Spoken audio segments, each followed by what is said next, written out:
Hey everybody, Miss La-di-da, and today I am proud to say that we have reached date 20, and I am super excited about that. And to help us bring it in, Morris has decided he's gonna sit in for today's reading. Uh, Thank you for reaching the halfway point with me. And so let's get right to it. Today's chapter is called You Are Loved. See how very much our Father loves us, for he calls us his children, and that is what we are. John 3:1. Several years ago, when my dad was visiting from out of town, he made an observation about my dog, Jackson. You can sure tell that dog knows he's loved. Isn't that interesting? He didn't say, that dog is so loving. He said, he knows he's loved. What's so beautiful about my dad's observation is that it's true for all of us. What we offer others is a mirror into what we believe about ourselves. If we want to love others, we have to believe we are loved.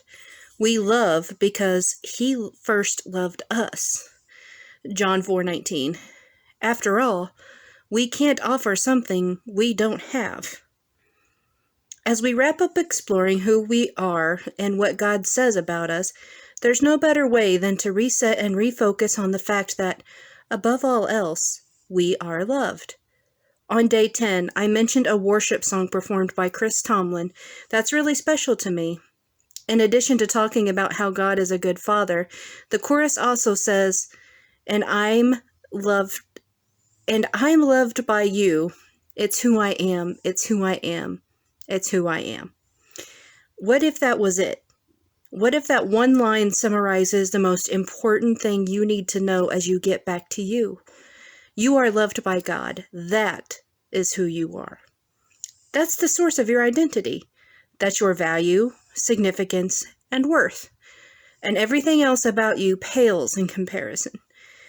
When you know you're loved and truly live from that truth, it changes everything. It changes how you view yourself, how you live your life, how you love others, and even how you recognize God.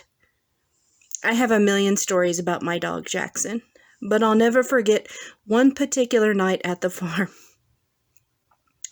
My friend and I decided to have a fall party and invited a bunch of people over. At one point, we were outside in the fenced-in, medium-sized field between my front yard and the barn. I have to stop. I deeply apologize for keep flipping this phone. I apologize, so please just bear with me. I never let Jackson in this field because he only wanted to chase the animals. The same thing happened every time. He would first race after the fainting goats. They would faint and fall over, and he would proceed to greet them the way all dogs greet each other, by sniffing their privates. The goats didn't really appreciate that invasion of privacy in their paralyzed state on the ground. Then he would chase the mini donkey, Hank, and the barn cats all over Kingdom Come. It was complete chaos. Well, somehow that night, someone at the party accidentally opened the gate where Jackson was eagerly waiting, and he got into the field. Within seconds, complete pandemonium erupted. Jackson sprinted at full speed after all the animals. The animals scattered in every direction, and every single person at the party screamed Jackson's name, trying to get him to stop and come back to the front yard. I knew I had to get him back, but I also knew there was no way he was going to hear me over all the shouting and frantic animal madness. I felt helpless and didn't know what to do. And then I did something that made absolutely no sense in that moment of insanity. I didn't run after him, and I didn't scream. I just stood right in the middle of the field, and in a completely normal tone and volume, said his name one time. Jackson. The most amazing thing happened. He froze. He went from full-on sprinting with animals running in all directions and people yelling from every angle to a complete statue. He turned toward my voice and walked directly up to me. Why? because he knew my voice. In the midst of sheer chaos and tons of other voices yelling, he knew my voice, the voice of the one who loved him. The same is true for you and me.